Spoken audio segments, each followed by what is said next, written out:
Dear students, in this module we are going to complete the flowchart for the Chow-Fasman algorithm towards predicting the secondary structures using amino acid sequences of proteins.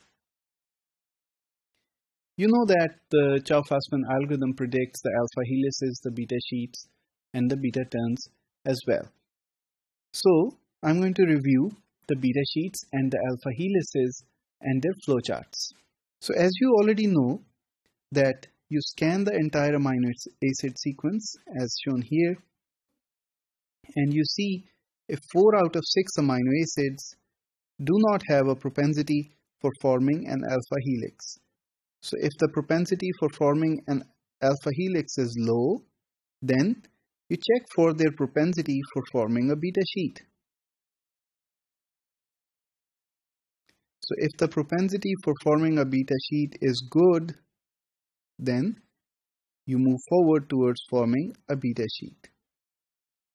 But in case if the propensity for forming an alpha helix is high, then you must form an alpha helix. So let's review that portion. We extended the flowchart of forming beta sheets to include alpha helices as follows, where the amino acids had a propensity for forming an alpha helix, and we extended the helix like that. During this process, we saw if the average propensity over the entire sequence for forming an alpha helix decreased to below 1, and in that case, we return to the formation of beta sheets. Now we are going to modify this flowchart again and include the portion for predicting the beta turns. For that, I'm abridging and summarizing the portion, the flowchart portion, which predicted the alpha helices by this yellow box.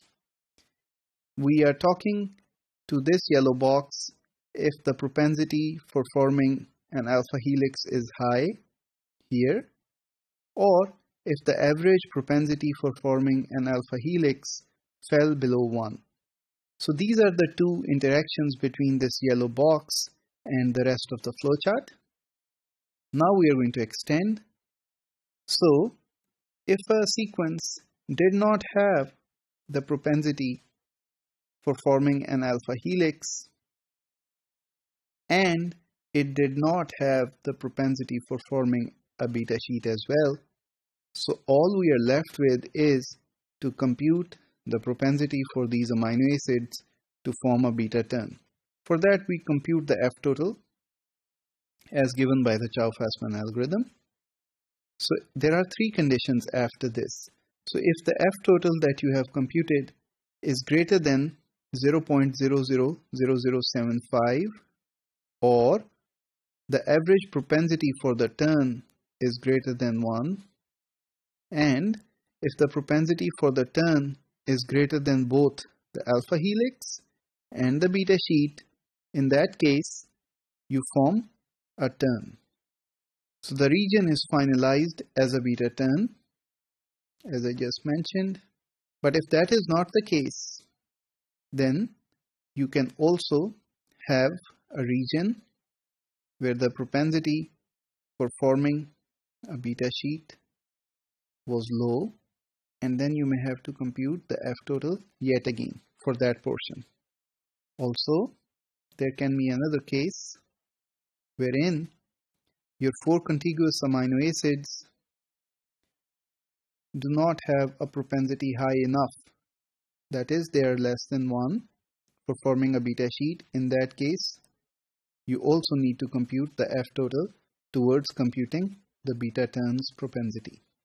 So you continue to do that until you finalize the entire sequence, in which case you finish the prediction algorithm here.